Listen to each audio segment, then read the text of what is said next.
Kommen wir zum Fazit. Am Ende vom Tag fängt der frühe Vogel den Wurm. Sie haben eigene Logik, nicht die Sportler. Am Ende vom Tag fängt der frühe Vogel den Wurm. Es ist, ich sage nicht, welches es war von der Nazi. Sie haben eigene Logik. Das ist ein bisschen wie Morgenstunde fällt selbst hinein. Oder wie der Lothar Matthäus hat gesagt, wir dürfen jetzt nicht den Sand in den Kopf stecken. Und sie lügen. Sie lügen, die Schüttler. Sie lügen wie gedruckt. Wenn jetzt dem Mann aus Sursee etwa mal wieder ein Topf gelingt oder sogar 2 gegen Belgien, gell?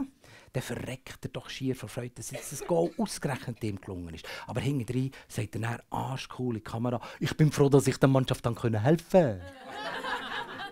Einer sagt die Wahrheit, einer, unser Guy Wacho. Der hat mal 3 Goal gemacht in einem Match, IB, oder?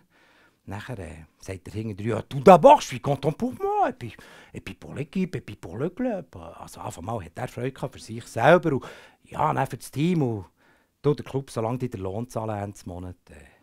Aber alle anderen lügen. Ich bin froh, dass ich der Mannschaft dann helfen konnte. Und weißt du, von wo haben sie es? Von wo haben sie zu lügen? Von der Politik. Dort doch die ganze Zeit sagen sie das eine und meinen das Gegenteil.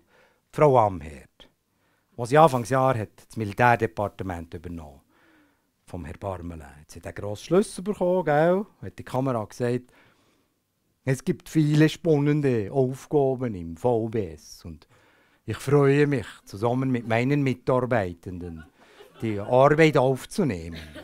Und ihr Gesicht hat gesagt, «Hure Gott, verdammt Scheissdreck. Warum müssen jetzt uns gerechnet ich? Warum müssen jetzt uns gerechnet ich und Parmalen seine Saustall ausmisten?» Aber ich habe sie gern. Ich habe sie gern, Frau Amherd. Es ist einfach... Ja, abgesehen davon, man macht ja nicht Witze übernehmen, nicht Urs und Bob und Benz, aber es ist halt schon noch neckisch, oder? Dass jetzt die CVP-Bundesrätin hat, die so heisst, wo die meisten Männer von der CVP die Frau gerne hätten. Am Herd. Ist einfach schwierig im Unterwallis, wird es schwierig, weil sie können es nicht sagen. Im welchen Kantonsteil ist es dann «Ah, Merde».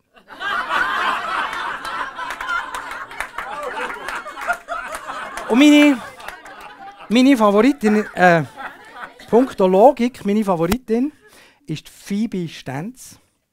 Eishockey-Nationalspielerin kennst du? Das ist auch so ein Name, gell? Phoebe.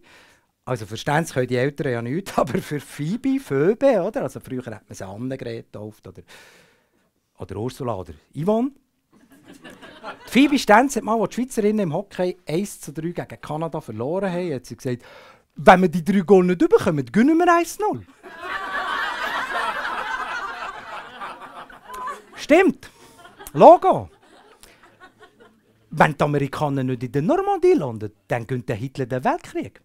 Wenn der Elvis nicht gestorben ist, dann lebt er noch.